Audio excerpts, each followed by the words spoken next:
दोस्तों नमस्कार, ये है मार्गदर्शन फॉर सिविल सर्विसेज। मैं अनुराग चौधरी। दोस्तों, नागरिक शास्त्र अथवा राजनीति विज्ञान के महत्वपूर्ण प्रश्नों के एग्जाम बूस्टर श्रृंखला में इस वीडियो में प्रस्तुत है तुलनात्मक राजनीति के अंतर्गत सरकार के प्रकार से संबंधित महत्वपूर्ण प्रश्नों का रिवीजन। इसमें हम संसदात्मक एवं अध्यक्षात्मक सरकार तथा एकात्मक एवं संघात्मक सरकारों से संबंधित महत्वपूर्ण प्रश्नों को कवर करेंगे, जो आपके आगामी विभिन्न परीक्षाओं जैसे TGT, PGT, LT grade, government inter college प्रवक्ता, गवर्नमेंट डिग्री कॉलेज, उच्चतर शिक्षा असिस्टेंट प्रोफेसर, केंद्रीय विद्यालय संगठन और नेट जेआरएफ के साथ विभिन्न राज्यों द्वारा नागरिक शास्त्र अथवा राजनीति विज्ञान से आयोजित शिक्षक भर्ती परीक्षाओं के लिए बहुत ही उपयोगी है। तो आइए शुरू करते हैं आज का वीडियो, सरकार के प्रकार से संबंधित महत्वपूर्ण प्रश्नों का एग्जाम बूस्टर।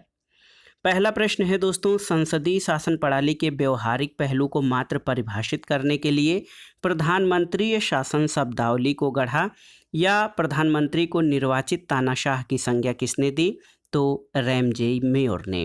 दोस्तों याद रखिएगा, संसदीय शासन प्रणाली के व्यवहारिक पहलू को मात्र परिभाषित करने के लिए प्रधानमंत्री शासन या प्रधानमंत्री को निर्वाचित तानाशाह की संज्ञा रैमजे मेयर ने दी थी। अगला प्रश्न, सुमेलन करना है। मंत्रिमंडलीय सरकार को सामूहिक उत्तरदायित्व वाली शासन व्यवस्था भी कहते हैं। अध्यक्षात्मक सरकार जो है ये शक्तियों के वियोजन या शक्ति पृथक्करण पर आधारित होती है। संघात्मक सरकार शक्तियों का विभाजन पर आधारित सरकार है और एकात्मक सरकार की मुख्य विशेषता शक्तियों का केंद्रीकरण है। तो ये बहुत ही महत्वपूर्ण सुमेलन है। मंत्रिमंडलीय सरकार या प्रधानमंत्रीय सरकार जो होती है ये सामूहिक उत्तरदायित्व पर आधारित होती है, जिसको संसदीय सरकार भी कहते हैं। अध्यक्षात्मक सरकार की मूल विशेषता या जो है मूल आधार शक्तियों का पृथक्करण है। संघात्मक सरकार शक्तियों का विभाजन और एकात्मक सरकार शक्तियों के केंद्रीकरण पर आधारित सरकार होती है। अगला प्रश्न है दोस्तों, 1787 के फिलाडेल्फिया कन्वेंशन ने संयुक्त राज्य अमेरिका को किस प्रकार की संविधान प्रणाली को संशोधित किया? तो ये था कन्फेडरेशन। अगला प्रश्न है, द अमेरिकन प्रेसिडेंसी पुस्तक के लेखक कौन है? तो उत्तर है डब्ल्यू विल्सन। याद रखिएगा, द अमेरिकन प्रेसिडेंसी। अगला प्रश्न है दोस्तों, संघात्मक सरकार के सफल संगठन के लिए आवश्यक शर्त क्या है? तो उत्तर है केंद्र राज्य समन्वय। दोस्तों संघात्मक सरकार में केंद्र और राज्य सरकारों का अस्तित्व पाया जाता है और संघात्मक सरकार के सफल संगठन के लिए केंद्र राज्य समन्वय प्रमुख जो है शर्त है। अगला प्रश्न है, अमेरिकी संघ की स्थापना की गई थी? तो स्वैच्छिक समझौता के माध्यम से। याद रखिएगा, अमेरिकी संघ की स्थापना राज्यों द्वारा स्वैच्छिक समझौता के माध्यम से की गई थी। अगला प्रश्न है, सरकारें विधानमंडल के अनिवार्य भाग के रूप में द्वितीय सदन होती हैं कहाँ पर? तो संघीय प्रकार की सरकार में। और वह देश जिसमें राजनीतिक व्यवस्था के प्रमुख सिद्धांत के रूप में शक्तियों के पृथक्करण का सिद्धांत स्थापित हुआ? तो ये अमेरिका में। याद रखिएगा। अगला प्रश्न है, वह यूरोपीय विद्वान जिसके द्वारा शक्तियों के विभाजन के बारे में अमेरिकी मॉडल को प्रभावित किया था? तो याद रखिएगा दोस्तों, ये प्रश्न ऐसे है कि यूरोपीय विद्वान जिसके द्वारा शक्तियों के पृथक्करण यानी जिसको कहा जाए कि सेपरेशन ऑफ पावर के अमेरिकी मॉडल को प्रभावित किया था, तो मॉन्टेस्क्यू ने। और दोहरी नागरिकता, राष्ट्रीय नागरिकता, राज्य नागरिकता प्राप्त है कहाँ पर? तो याद रखिएगा, स्विट्जरलैंड और यूएसए में दोहरी प्रकार की नागरिकता है, जिसमें राष्ट्रीय नागरिकता और राज्य नागरिकता शामिल है। यानी कोई भी व्यक्ति संघ का नागरिक होते हुए भी राज्यों की उनकी अलग नागरिकता होती है। ये व्यवस्था स्विट्जरलैंड और संयुक्त राज्य अमेरिका में है। अगला प्रश्न है, संघवाद के सिद्धांतकार कौन नहीं है? तो डेविड ईस्टन नहीं है। और अगला प्रश्न है, संयुक्त राज्य अमेरिका के राष्ट्रपति को अपने मार्ग को अपनाने की क्षमता 4 महत्वपूर्ण संबंधों पर निर्भर करता है। देखिए, कांग्रेस, संघीय नौकरशाही, उच्चतम न्यायालय और मास मीडिया। सबसे महत्वपूर्ण कौन सा है? तो याद रखिएगा, कांग्रेस इनमें सबसे महत्वपूर्ण है। द्वैध नागरिकता की व्यवस्था कहाँ पर है? तो संयुक्त राज्य अमेरिका में दोहरी नागरिकता की व्यवस्था है। अगला प्रश्न है दोस्तों, एक संघीय प्रणाली में केंद्र सरकार को प्रदत्त शक्तियों की गणना संविधान करता है। तथापि कुछ निहित शक्तियां भी होती हैं। निहित शक्तियों का सिद्धांत प्रतिपादित किया गया था किसके द्वारा? तो याद रखिएगा, निहित शक्तियों का सिद्धांत अमेरिकी सर्वोच्च न्यायालय द्वारा प्रतिपादित किया गया था। अगला है कि वह देश जिसका संविधान एक संघीय दृष्टांत का नहीं है। तो ब्रिटेन का संविधान संघीय दृष्टांत का नहीं बल्कि संसदीय प्रकार का सर्वोत्तम उदाहरण है। एक अध्यक्षीय सरकार की विशेषता क्या है? तो सेपरेशन ऑफ पावर या शक्तियों का पृथक्करण अध्यक्षात्मक सरकार की प्रमुख विशेषता है। अगला प्रश्न है दोस्तों, संयुक्त राज्य अमेरिका में राष्ट्रपति प्रणाली सर्वाधिक सफलतापूर्वक कार्य करती है, जिसका कारण क्या है? तो समाज में अल्प अंतर विरोध इसका प्रमुख कारण है। अगला है दोस्तों, ग्रेट ब्रिटेन में हाउस ऑफ लॉर्ड्स को मुख्यतः रखा गया है। क्यों? तो इसका कारण है इसे एक संस्था के रूप में बनाए रखा गया है। अगला प्रश्न है दोस्तों, एक संसदीय शासन का लक्षण नहीं है क्या? तो विधायिका और कार्यपालिका में पूर्ण पृथक्करण ये संसदीय शासन का लक्षण नहीं है। अगला प्रश्न है दोस्तों, अध्यक्षात्मक शासन प्रणाली आधारित है। तो याद रखिएगा, सरकार के तीनों अंगों यानी विधायिका, कार्यपालिका और न्यायपालिका के मध्य सत्ता के पृथक्करण पर आधारित है अध्यक्षात्मक शासन प्रणाली। अगला है कि संसदीय प्रणाली में नीति निर्माण को लेकर विपक्ष के अधिक प्रभाव को ए लिजफर्ट द्वारा निर्दिष्ट किया गया है। कैसे? तो इसे अनौपचारिक शक्ति पृथक्करण के रूप में जो है निर्दिष्ट किया गया है। अगला प्रश्न है, संघीय व्यवस्था को स्वशासन और साझा नियमों का योग के रूप में किसने परिभाषित किया? तो डेनियल एल्जार ने। और एकात्मक शासन व्यवस्था विद्यमान है किन देशों में? तो याद रखिएगा, स्वीडन, नॉर्वे और फिनलैंड आदि देशों में एकात्मक शासन व्यवस्था जो है विद्यमान है। अगला प्रश्न है, वह विद्वान जिसने अध्यक्षात्मक व्यवस्था की आलोचना की और कहा दोहरी लोकतांत्रिक वैधता मतदाताओं को भ्रमित करती है और जवाबदेही को रोकती है। तो ये हैं जुआन जोस लिंच। अगला है, द स्पिरिट ऑफ लॉज के लेखक कौन थे? तो द स्पिरिट ऑफ लॉज या कानून की आत्मा पुस्तक मॉन्टेस्क्यू द्वारा लिखित है, जिनका जन्म 1689 और मृत्यु 1755 में हुआ था। अगला प्रश्न है, संसदात्मक शासन की विशेषता नहीं है। तो कार्यपालिका का निश्चित कार्यकाल जो है संसदात्मक शासन की व्यवस्था नहीं है। संसदीय शासन को उत्तरदायी सरकार भी कहा जाता है। इसमें कार्यपालिका लोकसभा के प्रति उत्तरदायी होती है और जैसे ही लोकसभा का विश्वास कार्यपालिका से खत्म हो जाता है वो सरकार गिर जाती है। अगला प्रश्न है, अध्यक्षात्मक शासन प्रणाली में प्रशासन पर कार्यकारी नियंत्रण का प्रयोग कौन करता है? तो राष्ट्रपति। वह सरकार जिसको उत्तरदायी सरकार के नाम से भी जाना जाता है। तो संसदीय प्रकार की सरकार को उत्तरदायी सरकार या जो है एक प्रकार से कहा जाए जवाबदेह सरकार के रूप में जाना जाता है। संसदीय सरकार के तहत राज्य का प्रधान कौन होता है? तो संसदीय सरकार में राज्य का प्रधान जो है वो संवैधानिक प्रधान होता है। अध्यक्षात्मक शासन की सबसे महत्वपूर्ण विशेषता अगर आपसे पूछी जाए तो क्या है? तो अस्थायित्व जो है अध्यक्षात्मक शासन की मुख्य विशेषता है। अगला प्रश्न है, संयुक्त राज्य अमेरिका का संविधान कैसा है? तो ये एक लिखित और कठोर संविधान है। अगला है, अध्यक्षात्मक शासन व्यवस्था किस सिद्धांत से संचालित होती है? तो शक्ति पृथक्करण से। और अध्यक्षात्मक शासन व्यवस्था में समस्त कार्यपालिका शक्तियां किस में निहित होती हैं? तो याद रखिएगा, राष्ट्रपति में। और अध्यक्षात्मक शासन प्रणाली को राष्ट्रपतीय शासन व्यवस्था भी कहा जाता है। अगला प्रश्न है दोस्तों, अध्यक्षात्मक शासन प्रणाली में कार्यपालिका शक्तिशाली होती है। क्यों? क्योंकि इसका कार्यकाल स्थिर होता है। अगला प्रश्न है, अध्यक्षात्मक शासन प्रणाली का मुख्य दोष क्या है? तो विधायिका और कार्यपालिका के मध्य समन्वय का अभाव पाया जाता है। ये अध्यक्षात्मक शासन प्रणाली की मुख्य कमी है। अध्यक्षात्मक शासन प्रणाली की मुख्य विशेषताएं क्या हैं? तो कार्यपालिका का अध्यक्ष राष्ट्रपति होता है। राष्ट्रपति अपने मंत्रिपरिषद की नियुक्ति स्वयं करता है और राष्ट्रपति व्यवस्थापिका का विघटन नहीं कर सकता है। ये अध्यक्षात्मक शासन प्रणाली की मुख्य विशेषता हैं। अगला प्रश्न है, अध्यक्षात्मक शासन प्रणाली का मुख्य गुण क्या है? तो उत्तर है, ये कार्यकारिणी की स्थिरता को सुनिश्चित करती है। ये अध्यक्षात्मक शासन प्रणाली का मुख्य गुण है। अगला प्रश्न है, एक अध्यक्षात्मक प्रणाली की विशेषता क्या नहीं है? तो उत्तर है सामूहिक उत्तरदायित्व, क्योंकि सामूहिक उत्तरदायित्व दोस्तों संसदीय शासन प्रणाली की विशेषता है। अगला प्रश्न है, अध्यक्षात्मक सरकार में तो उत्तर है अध्यक्षात्मक सरकार में राष्ट्रपति जो है वो जनता के प्रति उत्तरदायी होता है। अगले प्रश्न पर आते हैं, अध्यक्षात्मक शासन के विषय में सही क्या है? तो उत्तर है मंत्री व्यवस्थापिका की कार्रवाई में भाग लेते हैं। ये अध्यक्षात्मक शासन के बारे में सही है। अगला प्रश्न है दोस्तों, अध्यक्षात्मक व्यवस्था में कैबिनेट के सदस्य जिम्मेदार होते हैं किसके प्रति? तो राष्ट्रपति के प्रति। अगला है कि भारतीय संघ मुख्यतः आधारित है उस संघ व्यवस्था में जो पाई जाती है कहाँ पे? तो भारतीय संघीय व्यवस्था कनाडा में पाई जाने वाली संघ व्यवस्था पर आधारित या प्रभावित है।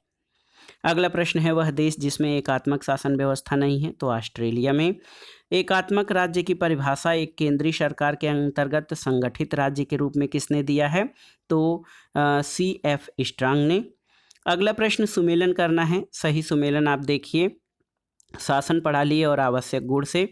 कैबिनेट शासन प्रणाली या संसदीय शासन प्रणाली ये सामूहिक उत्तरदायित्व पर आधारित होती है। अध्यक्षात्मक शासन प्रणाली शक्ति पृथक्करण पर, संघात्मक शासन प्रणाली शक्ति विभाजन पर और एकात्मक शासन प्रणाली शक्तियों के केंद्रीकरण पर आधारित होती है। अगला प्रश्न है, वह देश जो अध्यक्षात्मक और संसदीय प्रणालियों का सर्वश्रेष्ठ उदाहरण है? तो ये है फ्रांस।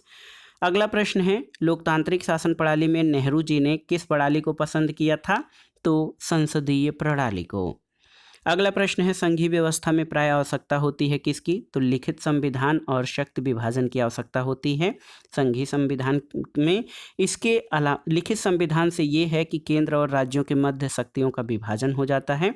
और आप जान लीजिए, शक्ति विभाजन जो है ये बहुत ही महत्वपूर्ण है। इसके अलावा एक स्वतंत्र और निष्पक्ष न्यायपालिका की भी व्यवस्था होती है जो केंद्र और राज्यों के बीच कोई विवाद होने पर उनका निपटारा कर सके।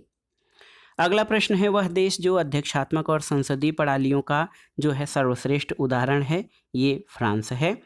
संसदात्मक व्यवस्था शासन के सामयिक मूल्यांकन के साथ साथ दिन प्रतिदिन के मूल्यांकन का भी अवसर प्रदान करती है। संसदीय व्यवस्था की ये परिभाषा किसने दी है? तो बाबा साहब डॉक्टर भीमराव अंबेडकर ने। अगला प्रश्न है, द्विशासन शासन प्रणालियों में से एक अनिवार्य विशिष्टता है किसकी? तो संघात्मक व्यवस्था की, क्योंकि यहाँ पर केंद्र और राज्यों की सरकार दोनों की सरकार पाई जाती है। अगला प्रश्न है, वह देश जिसमें सरकार संसदात्मक और अध्यक्षात्मक प्रणाली का मिश्रण है? तो फ्रांस में। अगला प्रश्न है दोस्तों, वह पद जो संसदात्मक शासन प्रणाली में ही पाया जाता है? तो प्रधानमंत्री का पद, क्योंकि राष्ट्रपति उपराष्ट्रपति आदि के पद जो हैं वो अध्यक्षीय शासन प्रणाली में भी पाए जाते हैं और प्रधानमंत्री शासन प्रणाली में भी प्रधानमंत्री का पद जो है अध्यक्षात्मक शासन प्रणाली में विद्यमान नहीं होता है। अगला प्रश्न है दोस्तों, वह सरकार जो सामूहिक उत्तरदायित्व के सिद्धांत पर कार्य करती है? तो पार्लियामेंट्री फॉर्म ऑफ गवर्नमेंट, जिसको संसदात्मक शासन व्यवस्था कहते हैं, ये सामूहिक उत्तरदायित्व के सिद्धांत पर कार्य करती है। संसदीय शासन प्रणाली का अपरिहार्य गुण क्या है? तो कार्यपालिका और विधायिका का समन्वय, जो कि अध्यक्षात्मक शासन प्रणाली में नहीं पाया जाता है। संसदीय शासन प्रणाली की सफलता के लिए आदर्श स्थिति क्या है? तो द्विदलीय व्यवस्था का होना जो है ये संसदीय शासन प्रणाली की सफलता की आदर्श स्थिति है। अगला प्रश्न है, संघ की सफलता के लिए आवश्यक क्या है? तो भौगोलिक संलग्नता, हितों की समानता और समुचित संसाधन ये संघ की सफलता के लिए आवश्यक हैं। अगला प्रश्न है, एकात्मक व्यवस्था में।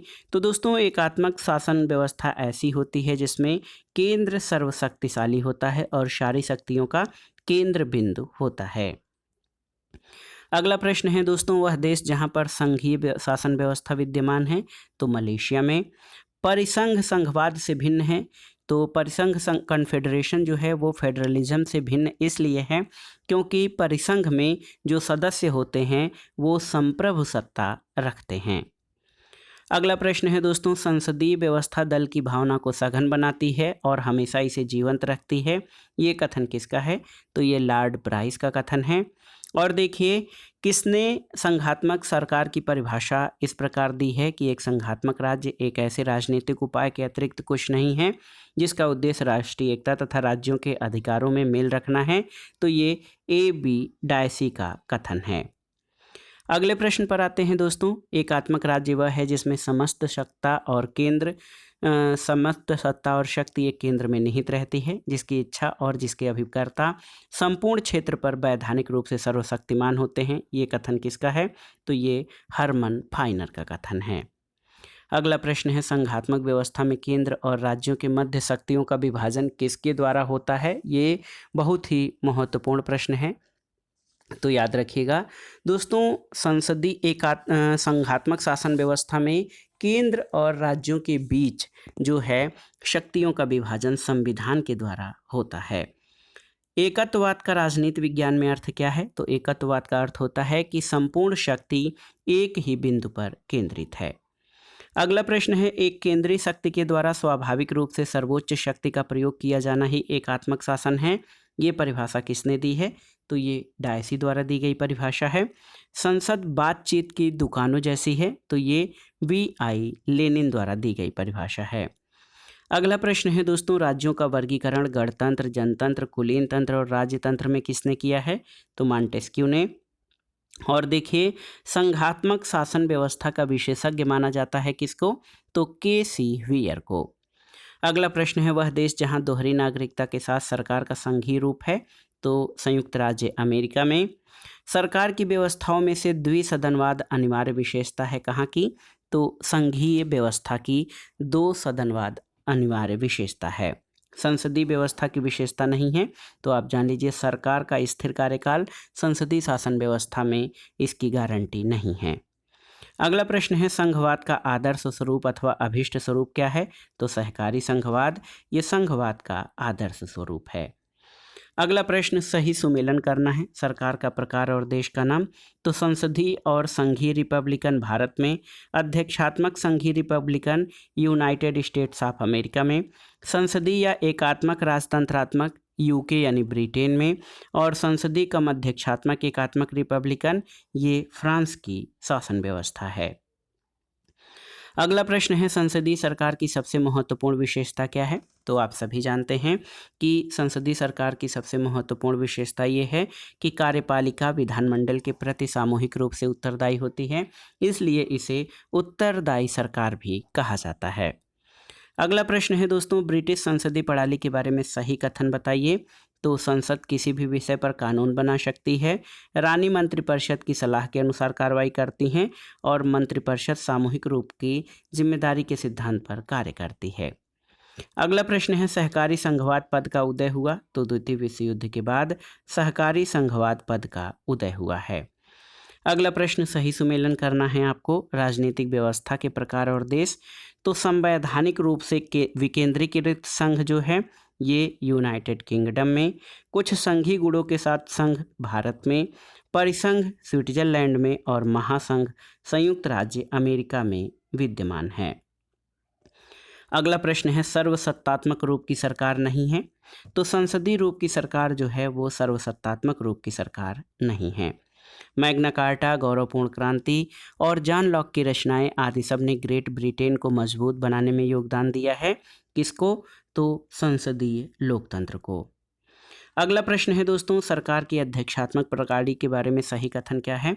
तो देखिए, राष्ट्रपति राज्य और सरकार दोनों का अध्यक्ष होता है। अध्यक्षात्मक शासन में यह शक्तियों के पृथक्करण पर आधारित है और राष्ट्रपति के पद का कार्यकाल यहाँ पर निश्चित होता है। अगला प्रश्न है, एकात्मक राज्य वह है जिसमें समस्त सत्ता और शक्ति एक केंद्र में निहित होती हैं, जिसकी इच्छा और जिसके अभिकर्ता संपूर्ण क्षेत्र पर वैधानिक रूप से सर्वशक्तिमान होते हैं। हरमन फाइनर का कथन है। उन देशों का समूह आपको बताना है जिसमें एकात्मक संविधान है। तो ग्रेट ब्रिटेन, चीन और फ्रांस में एकात्मक संविधान है।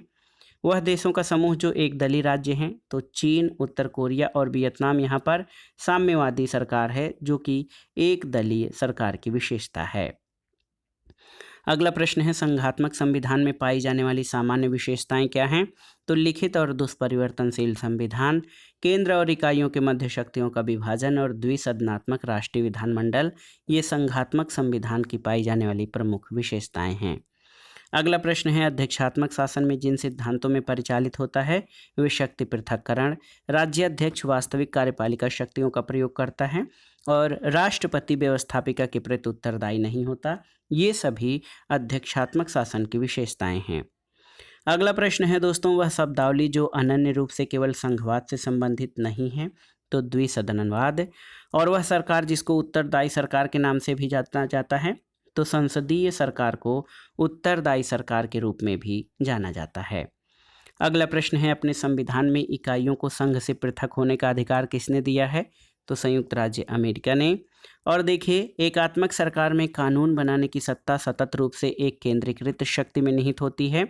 ये इस कथन के जो हैं वक्तव्य देने वाले फाइनर हैं। संसदात्मक और अध्यक्षात्मक सरकारों का वर्गीकरण किया जाता है किस आधार पर, तो बहुत ही महत्वपूर्ण प्रश्न है। विधायिका और कार्यपालिका के बीच संबंधों के आधार पर संसदात्मक और अध्यक्षात्मक सरकारों का वर्गीकरण किया जाता है। दोस्तों आप जान लीजिए, संसदात्मक सरकार जो है इसमें विधायिका और कार्यपालिका के बीच संबंध पाया जाता है, जबकि अध्यक्षात्मक सरकार में विधायिका कार्यपालिका से पृथक होती है। फेडरल गवर्नमेंट पुस्तक के लेखक कौन हैं, तो के.सी. वियर। और अगला प्रश्न है, अध्यक्षात्मक व्यवस्था में राष्ट्रपति प्रधान होता है किसका, तो राज्य और सरकार दोनों का प्रधान होता है राष्ट्रपति। अगला प्रश्न है, संसदात्मक शासन व्यवस्था में, तो याद रखिएगा कार्यपालिका व्यवस्थापिका के प्रति उत्तरदायी होती है। और संसदात्मक सरकार व्यवस्था में जो सरकार होती है वो तभी तक सत्ता में रहती है जब तक उसे लोकसभा का समर्थन प्राप्त होता है। अगला प्रश्न है, वे कारक जो राज्यों पर केंद्र के बढ़ते हुए नियंत्रण के लिए उत्तरदायी होते हैं, तो दृढ़ दलीय अनुशासन, केंद्र पर राज्यों की वित्तीय निर्भरता और क्षेत्रीय दलों का उदय। अगला प्रश्न है, संसदीय लोकतंत्र की कीमत नौकरशाही है, ये कथन किसका है, तो ये हर्बर्ट मॉरिसन का कथन है। सहकारी संघवाद का लक्षण क्या है, तो मजबूत केंद्र के आधार पर प्राप्त सहयोग को सहकारी संघवाद कहते हैं। अगला प्रश्न है दोस्तों, संघीय व्यवस्था में निहित शक्ति विभाजन का प्रावधान कौन करता है, तो आप जान लीजिए कि संविधान के द्वारा ही शक्तियों का विभाजन संघीय व्यवस्था में किया जाता है। अगला प्रश्न है, संसदीय शासन व्यवस्था में मंत्रिमंडलीय उत्तरदायित्व की ओट में नौकरशाही फलती फूलती है, ये कथन किसका है, तो ये रैमजे म्योर का कथन है। कौन सी सरकार संकट काल का सामना करने के लिए उपयुक्त नहीं है, तो संसदीय सरकार संकट काल का सामना करने के लिए उपयुक्त नहीं है। अगला प्रश्न है, वह सरकार जो सामूहिक उत्तरदायित्व के सिद्धांत पर कार्य करती है, तो ये संसदात्मक सरकार है। और देखिए, एक महत्वपूर्ण परिभाषा है कि संघवाद में ऐसे व्यक्तियों की आवश्यकता होती है जिनकी इच्छा संघ की होती है, परंतु उन्हें एकता की इच्छा बिल्कुल नहीं होनी चाहिए। ये कथन A.V. डायसी का है। अगला प्रश्न है, अमेरिकी संघ की स्थापना किसके माध्यम से की गई है, तो उत्तर है, अमेरिकी संघ की स्थापना स्वैच्छिक समझौता के माध्यम से 50 राज्यों द्वारा की गई है। तो दोस्तों ये था आज का वीडियो। नागरिक शास्त्र अथवा राजनीति विज्ञान से आयोजित विभिन्न परीक्षाओं के लिए तुलनात्मक राजनीति से संबंधित महत्वपूर्ण प्रश्न, इसमें हमने सरकार के प्रकार से संबंधित प्रश्नों, संसदात्मक और अध्यक्षात्मक सरकार, एकात्मक और संघात्मक सरकार से संबंधित महत्वपूर्ण प्रश्नों को कवर किया है, जो आपकी आगामी परीक्षाओं के लिए बहुत ही उपयोगी हैं। आप इन प्रश्नों को तैयार कर लीजिएगा। दोस्तों वीडियो आपको कैसा लगा हमें कमेंट बॉक्स में ज़रूर बताइएगा। वीडियो को लाइक करें, शेयर करें और इस चैनल मार्गदर्शन फॉर सिविल सर्विसेज को सब्सक्राइब करें। वीडियो देखने के लिए धन्यवाद दोस्तों। नमस्कार।